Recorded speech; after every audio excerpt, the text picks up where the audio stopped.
Australia, ke Antartika gitu. Jadi peneliti itu berpikir bahwa ya tadinya si benua-benua ini adalah satu kesatuan dan bergerak sehingga jadi lempeng benua yang sekarang. Dengan fakta-fakta tersebut, ada lagi nih fakta yang menambah titik beratkan bahwa lempeng itu bergerak. Yang pertama, fakta paleoklimatik atau terkait kesamaan kondisi gitu ya, kondisi cuaca mengindikasikan beberapa daerah tropis saat ini yang berada pada beberapa benua diketahui mempunyai polar klimatik pada masa lampau atau dulunya tuh punya iklim yang sama, sekarang udah beda-beda nih, pecah-pecah gitu. Nah, itu juga salah satu yang menjadi fakta bahwa lempeng itu bergerak. Terus karena punya polar klimatik atau climate gitu ya, ini mengindikasikan daerah memiliki latitude yang berbeda pada masa lampau. Jadi ketika si cuaca atau kondisi mungkin tropis salah satunya gitu ya, dulunya punya center yang sama, sekarang udah pisah-pisah, makanya sekarang memiliki keadaan longitude latitude berbeda atau longitude latitude yang dulunya beda, sekarang latitudenya yang berbeda. Nah, fakta-fakta tersebut karena disebutkan bahwa ini adalah sebuah proses continental drift gitu ya. Ini contohnya dari 800 million years ago sampai era sekarang. Ternyata lempeng itu terus-menerus bergerak. Nah, pada saat itu Wegener atau Albert Wegener ini belum dapat menjelaskan mekanisme kenapa nih lempeng itu bergerak. Dia cuma tahu, oh lempeng bergerak, buktinya faktanya ini.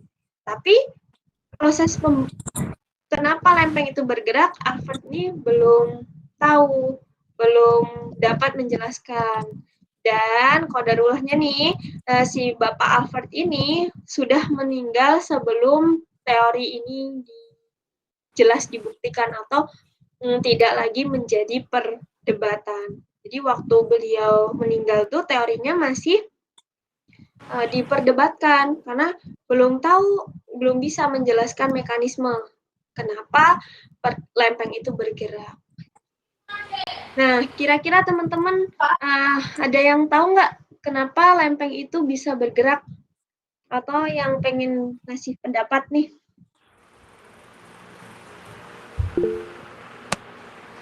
Ya, boleh Sultan. Ada kaitannya dengan ini nggak sih, Bu? Ada kaitannya dengan MOR?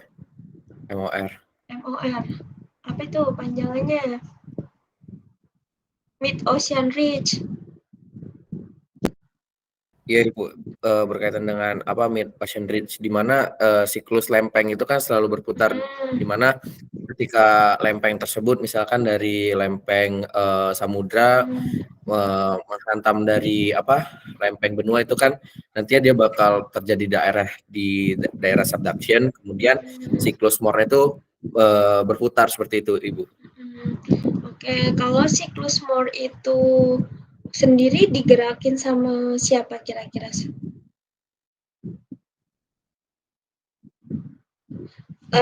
Kalau misalnya teman-teman pernah tahu arus konveksi? Tahu, Ibu. Nah, kan kalau di bawahnya MOR atau Mid-Ocean Ridge itu kan pasti ada yang gerakin nih.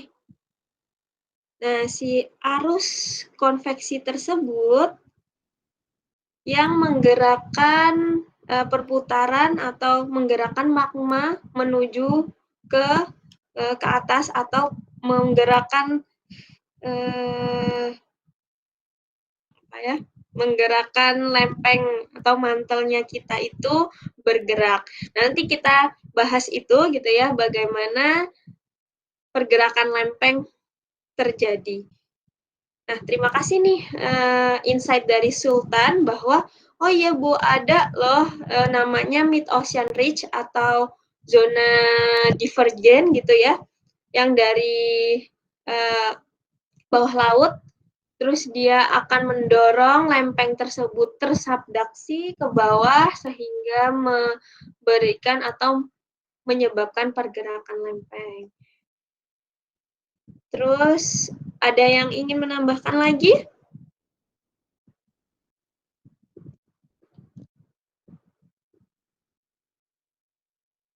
Karena adanya energi panas ya Bu, kayak arus konveksi gitu. Energi panas dari arus konveksi. Dari mana tuh Fadia?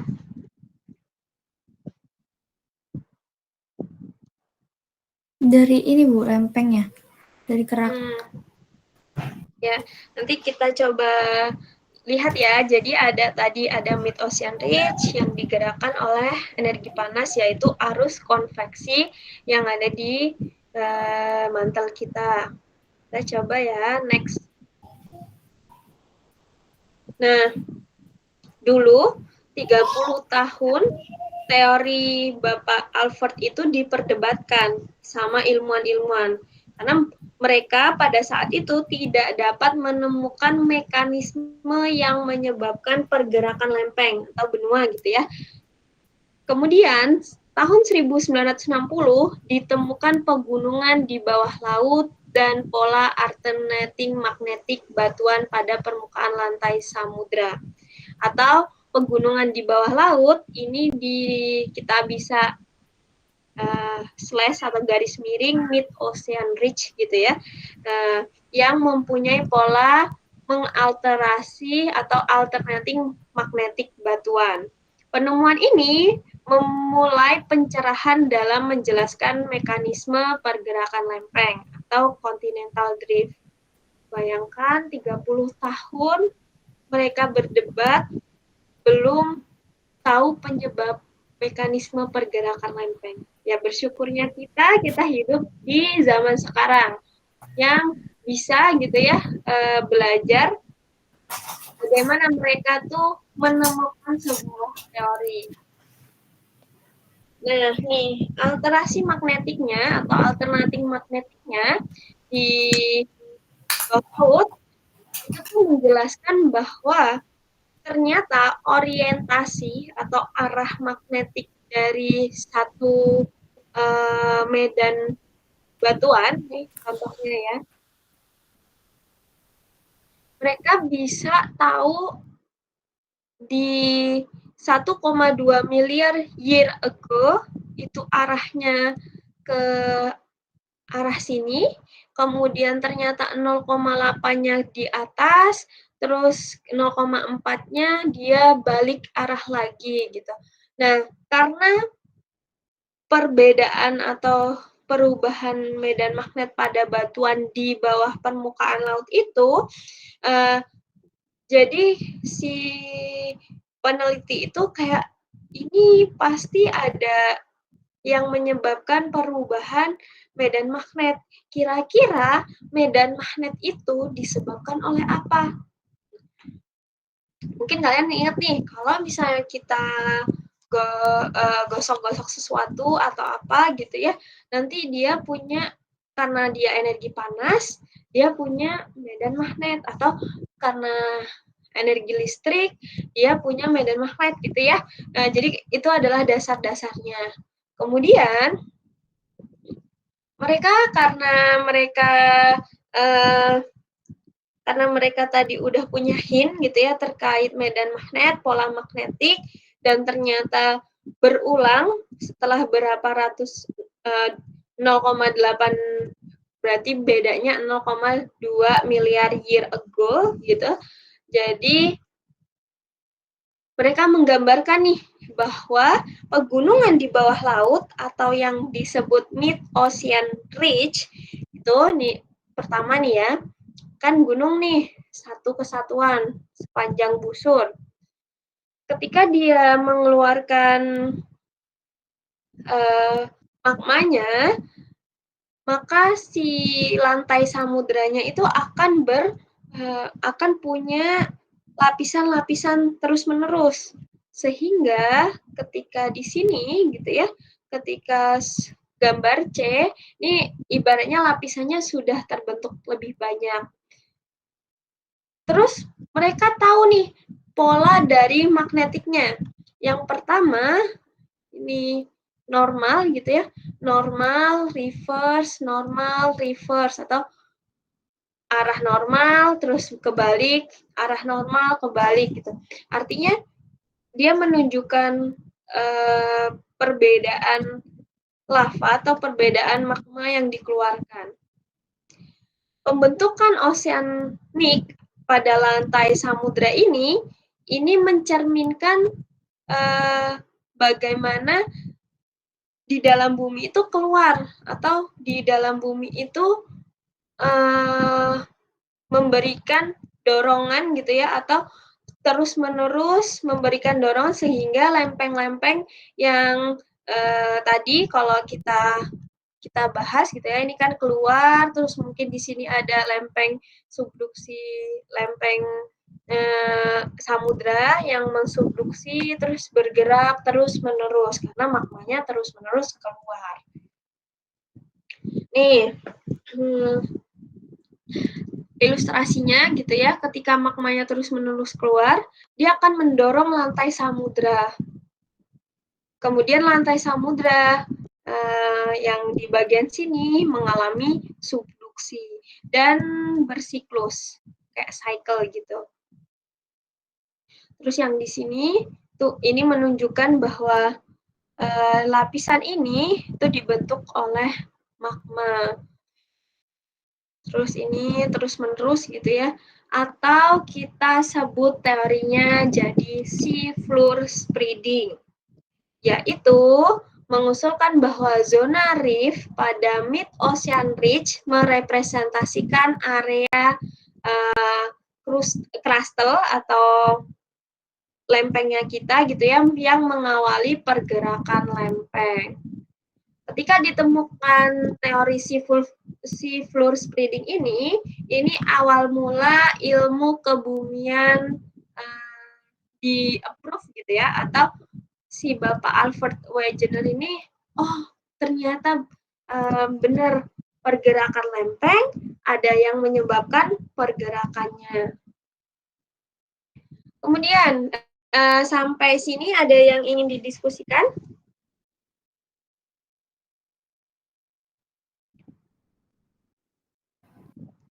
Cukup, Bu. Oke. Atau mungkin ada yang ingin mengulas balik nih, gimana mekanisme pergerakan lempeng hingga apa yang menyebabkan pergerakan lempeng.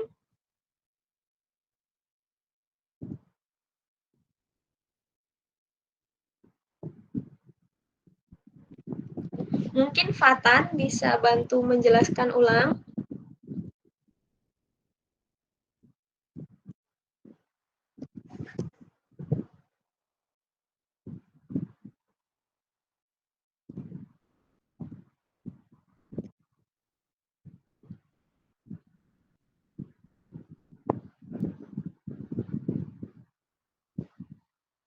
Oke, kalau nggak ada, kalau cukup kita next ya. Setelah kita mengetahui bagaimana lempeng itu bergerak, maka kita mau melihat pengertian tektonik lempeng itu sendiri. Ketika kita berbicara lempeng, maka nanti kalian perlu tahu bahwa sebenarnya lempeng itu ada di bagian mananya bumi sih, gitu ya. Nanti coba kalian cari-cari gitu ya setelah kelas ini, ingat-ingat lagi mungkin di materi sistem bumi atau yang pengenalan prodi itu dijelaskan, oh ada inti bumi, ada mantel, terus di mantel itu selain selain kosakata itu atau pengertian itu ada namanya litosfer dan sebagainya gitu ya, kalian perlu mengulas kembali materi yang udah diajarkan di mata kuliah sebelumnya. Nah, teori tektonik lempeng itu menyatakan bahwa permukaan bumi tersusun dari banyak segmen bebas yang disebut lempeng, yaitu berupa litosfer. Lempeng ini memiliki kemampuan untuk bergerak secara horizontal dengan meluncur di atas astenosfer yang bersifat plastis.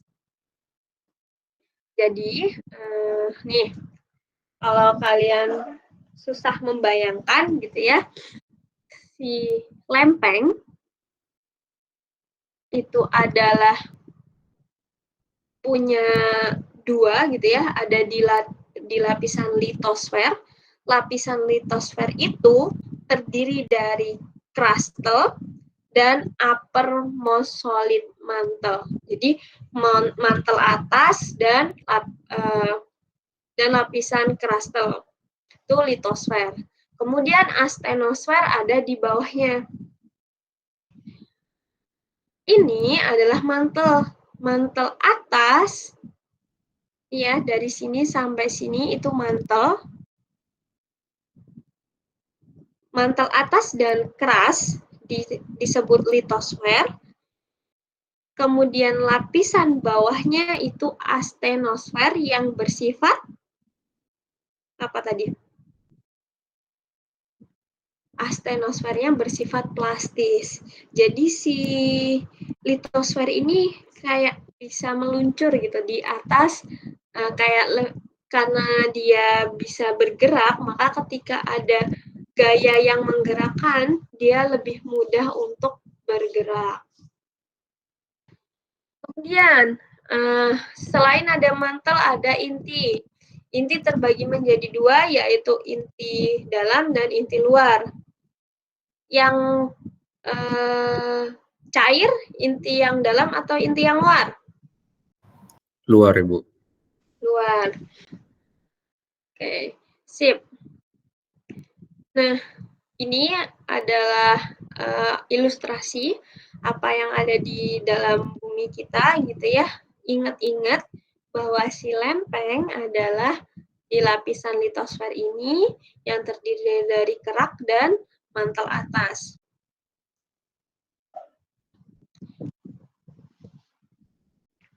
Kemudian ini ada litosfer sendiri gitu ya, lempeng litosfer.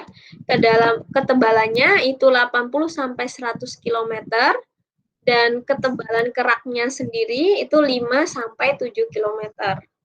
Artinya mantel atas, bagian atas itu sekitar dikurang aja gitu ya dari ketebalan kerak sama ketebalan litosfernya.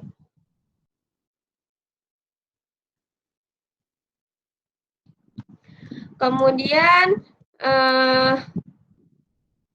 ketebalan litosfer benua itu 125 sampai 150 km. Ketebalan keraknya 5 sampai 70 km. Bersifat asam dominan granit. Kira-kira nih, kenapa kok ketebalan litosfer samudra sama litosfer benua lebih tebal litosfer benua?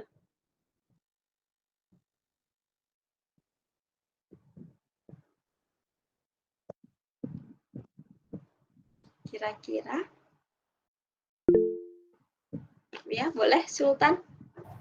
Izin mencoba menjawab, Bu. Kenapa ketebalan litosfer samudra itu jauh lebih tipis atau tadi litosfer benua itu jauh lebih tebal? Karena ketika kedua lempeng tektonik itu mengalami tabrakan ataupun subduksi, itu lempeng tektonik samudra itu menghujam ke arah bagian bawah sehingga lempeng tektonik bagian benua itu terangkat seperti itu, Ibu.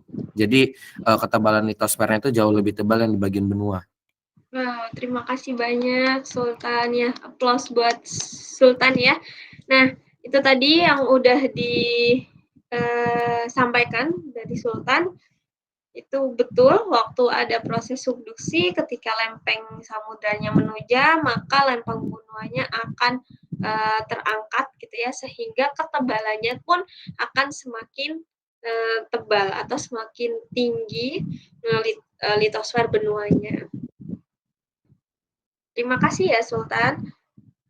Kemudian suatu lempeng tunggal mungkin sebagian samudra, sebagian benua. Pada kasus tersebut, batas antara kerak samudra dan kerak benua bukan merupakan batas lempeng. Nah, ini contoh gitu ya, contoh kasus ketika lempengnya itu satu, dia sendiri, itu bisa sebagiannya di samudra, sebagiannya benua. Tapi dia tidak mengalami interaksi atau yang disebut bukan merupakan batas lempeng. Jadi ketika mungkin nanti kita cari gitu ya di mana lokasi. Bayangannya itu adalah ketika dia sebuah lempeng tapi dia tuh ada di bagian laut dan di benua, tapi dia tidak punya batas lempeng atau interaksi keduanya, hanya satu aja.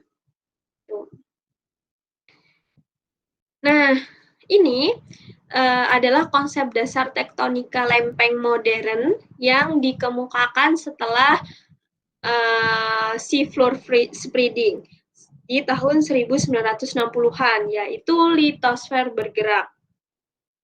Ya, kan tadi kita bahas arus konveksi gitu ya. Arus konveksi itu ada di sini. Atau di sini, di mid ocean ridge ini. Kemudian dia terus-menerus mengeluarkan magma, si subduksi lempeng ini tersubduksi ke sini, lempeng ini menjadi subduksi ke sini, dan sebagainya.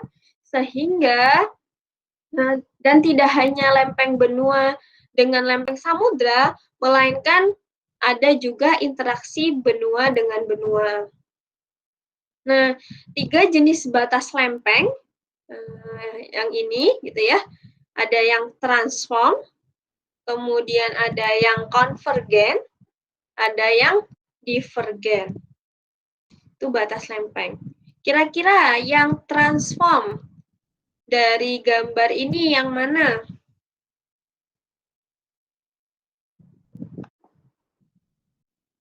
Yang ini ya, ini kan kelihatan nih. Ini ke sini, ini ke sini, ini transform. Kalau yang konvergen sudah jelas, ini bagian subduksi gitu ya. Kalau ini adalah divergen, atau kalau kalian susah, konvergen saling mendekati, terus saling menjauhi.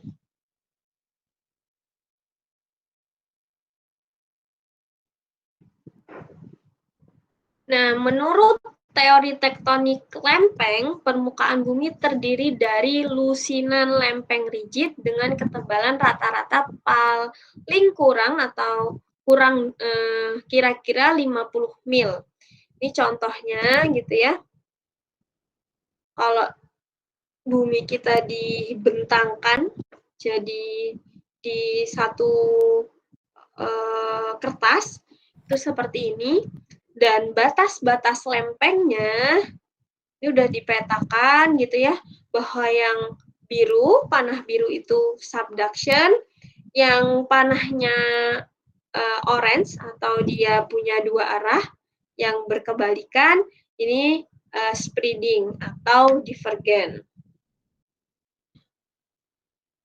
Nah, bayangkan gitu ya, mengapa ini juga akan berkesinambungan dengan pergerakan lempeng ini atau aktivitas lempeng akan menyebabkan adanya pegunungan di sekitar batas lempeng, terbentuknya pegunungan dan sebagainya.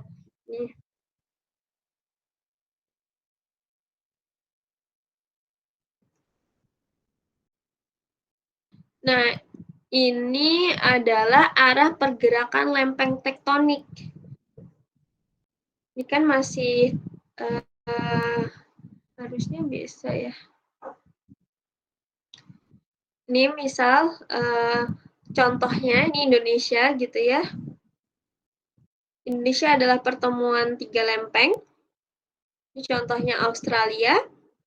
Itu bergerak menuju ke arah utara atau northwest gitu. Terus ini ada Pacific Plate, yang biru ini ada Eurasian Plate. Dan ini adalah arah-arah dari tectonic motion atau dari pergerakan lempeng di dunia ini atau di bumi kita. Ini batas lempeng gitu ya, yang sama, yang kayak tadi. Ada subduksi, ada convergence atau transverse. Nah, mungkin kalian akan sering mendengar gitu ya, ada transverse, divergen, ada konvergen. Nah, batas divergen itu adalah batas yang lempengnya saling menjauh atau saling menabrak. Saling menjauh, Ibu. Saling menjauh.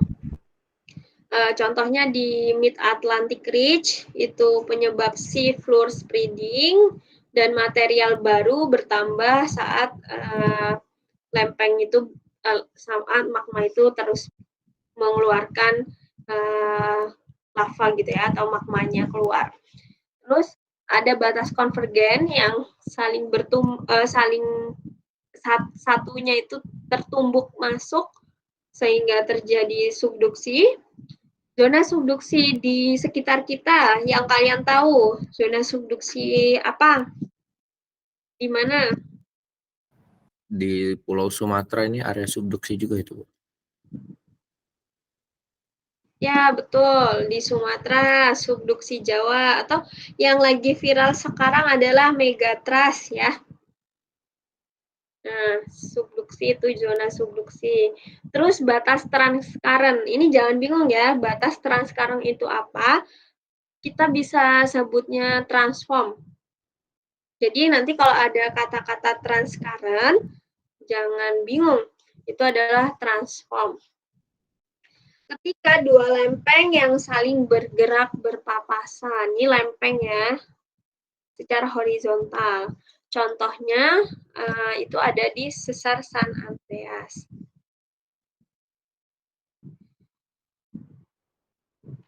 Kita masuk ke batas lempeng divergen.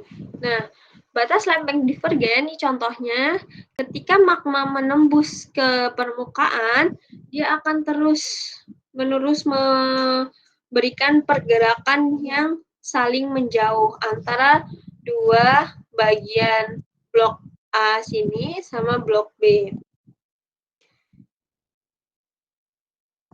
Nah, biasanya ini ada di pusat pemekaran lantai samudra atau sea floor spreading.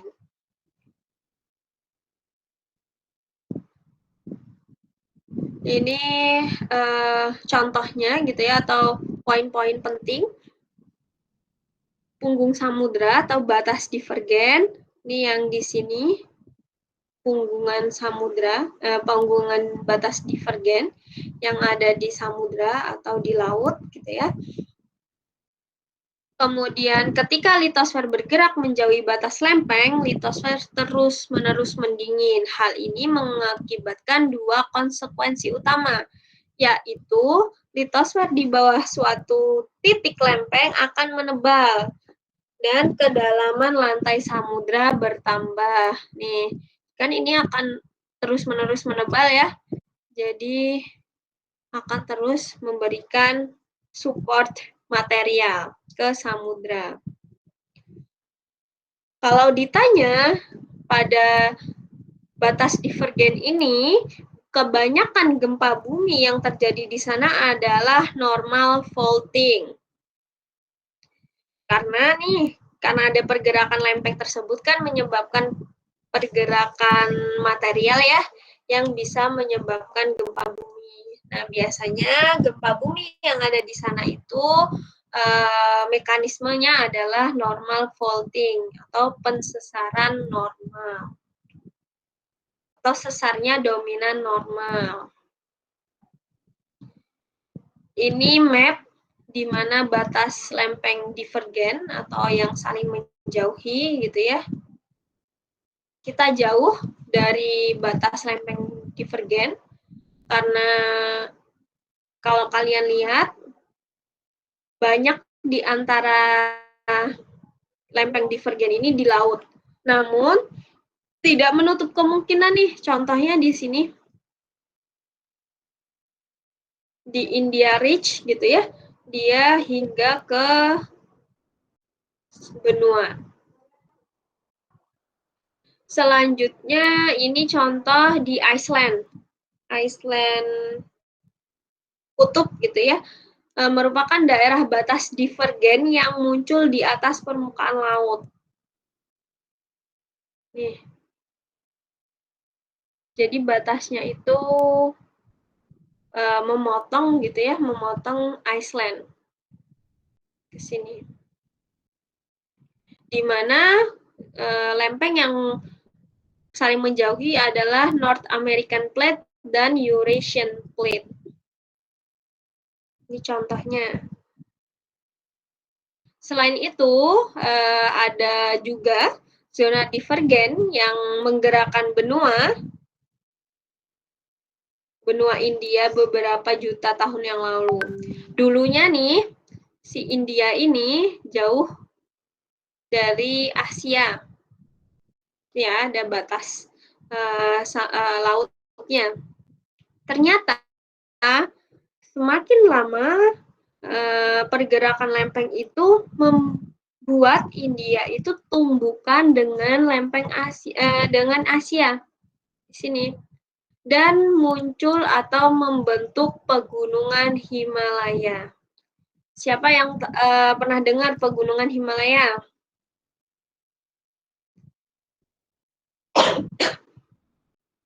Nah, pegunungan Himalaya itu terjadi ketika benua India bertumbukan dengan benua Asia disebabkan oleh zona divergen di sini.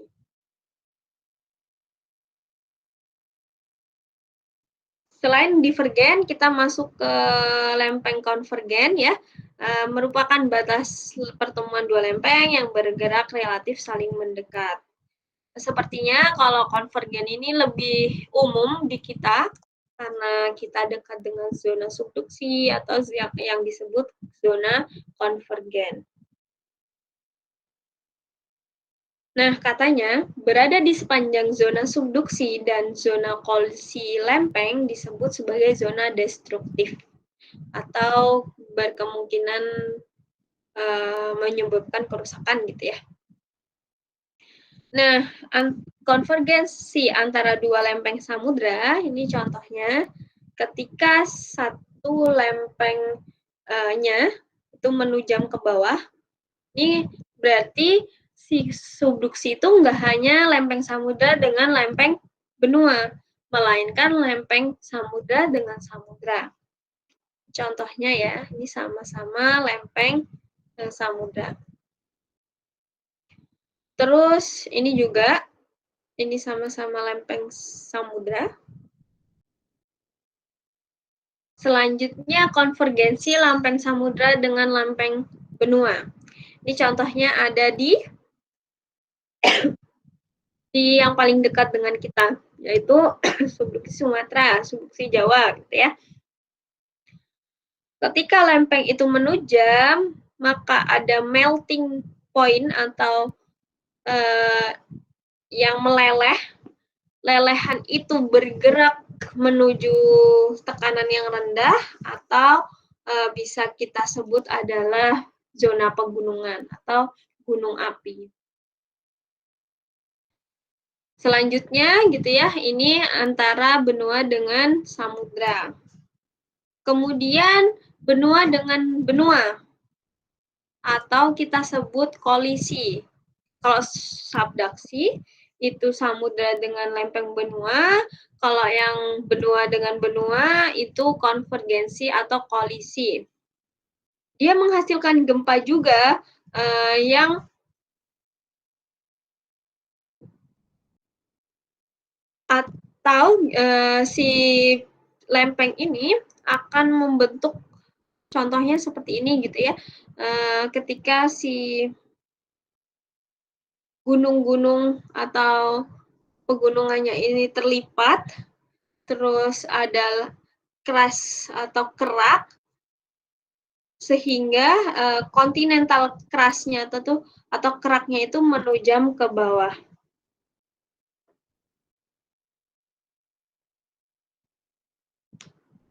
Ini contohnya adalah punggungan Himalaya. Nah, punggungan Himalaya tadi karena si India dengan Asia itu bertumbuk, sehingga ketika dia terlipat, maka ada zona ada kerak yang bisa menujam hingga ke bawah pegunungan Himalaya.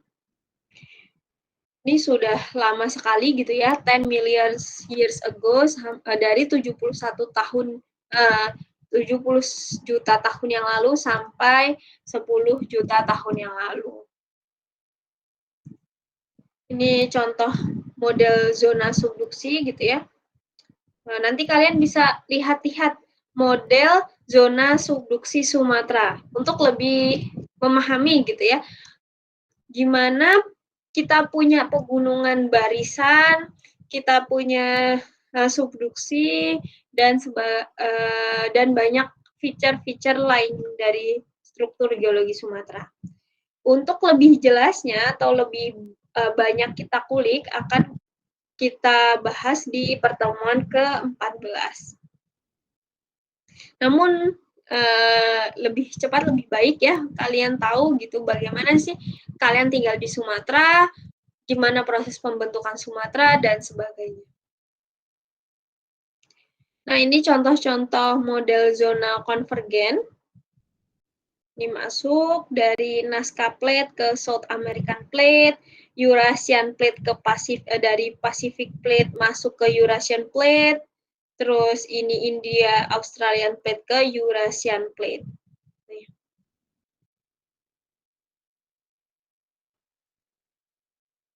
Nah, sekarang kita masuk ke batas lempeng transform, di mana dua lempeng bergerak saling bersinggungan.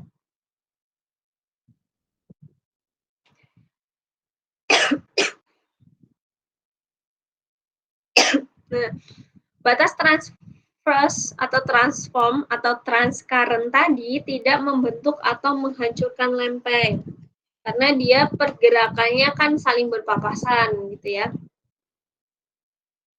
Namun, tidak menutup kemungkinan batas lempeng transform ini bisa berupa sentakan hebat berupa gempa bumi. Ini contohnya di San Andreas Fault, di mana adalah dua lempeng di Pacific Ocean gitu ya. Ini dia bergerak secara saling berpapasan. Di sisi kiri kita bergerak ke arah barat laut. Kemudian yang kanan bergerak ke lempeng Amerika atau lempeng Amerika Utaranya bergerak ke tenggara. Jadi ini Pasifik, lempeng Pasifik, sininya lempeng Amerika Utara. Dan ini ada di benua ya, atau lempeng, maksudnya dia tuh lempeng benua, lempeng Pasifiknya di benua, lempeng Amerika Utaranya di benua. Jadi bagian San Andreas ini tuh ini ada pulaunya gitu ya, masih sebuah daratan. Terus sedikit ke Pacific Ocean-nya udah laut. Nanti kalian bisa lihat gambar San Andreas yang sekarang. Dan kalau kalian pengen tahu lagi, ada film namanya San Andreas Fault, itu menggambarkan bagaimana pergerakan lempengnya, gempa bumi, terus bencana di San Andreas, atau menggambarkan bagaimana gempa bumi besar terjadi di San Andreas Fault.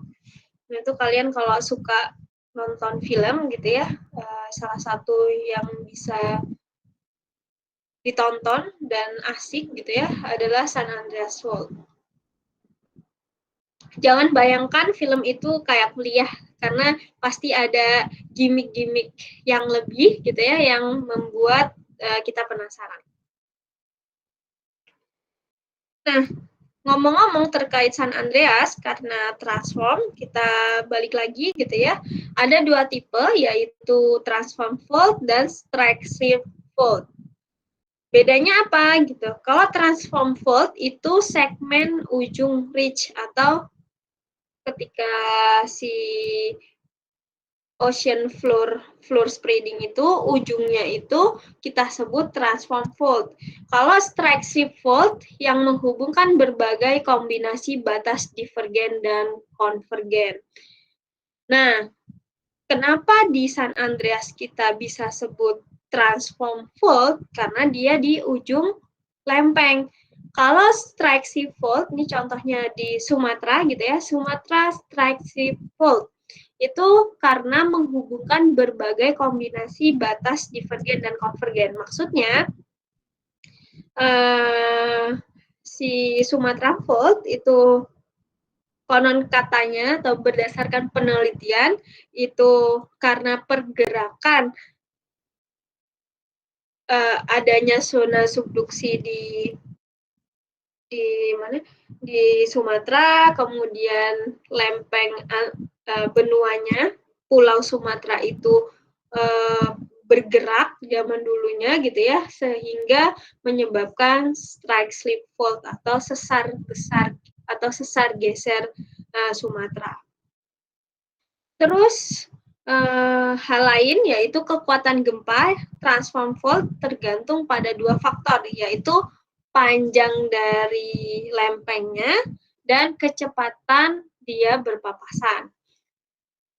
Terus pertambahan kekuatan gempa tidak berasosiasi dengan pertambahan lebar sesar, tapi dengan panjang sesar dan pertambahan kerumitan rupture. Atau kalau dalam kata lain gitu ya, kalau cuma lebar sesar itu nggak berpengaruh. Yang berpengaruh itu adalah panjang sesarnya berapa dan serumit apa mekanisme dua patahan tersebut. Gitu. Ini contohnya gitu ya. Ini San Andreas Fault. Ini masih ini kan benua ya. Terus di sininya laut gitu. Jadi si San Andreas Fault itu menujam dari sini, berpapasan dari sini hingga ke sini. Di atasnya ada subduction zone. Ini sangat kompleks geologi di daerah United States. Contoh strike slip lainnya itu sesar Sumatera, sesar Palu Koro, dan sebagainya. Jadi kalian bisa cari-cari lagi contoh strike slip.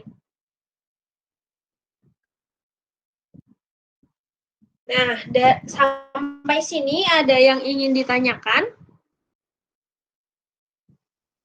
Atau yang ingin didiskusikan?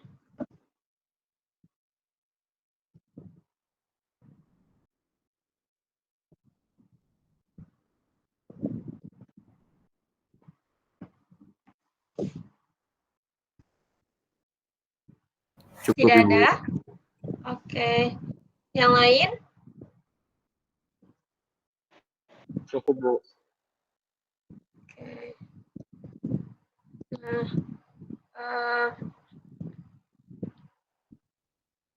kalau cukup, karena materinya selesai gitu ya, materi pada pendahuluan ini kita cukupkan. Semoga teman-teman bisa mengikuti Dan nanti ketika pertemuan selanjutnya kita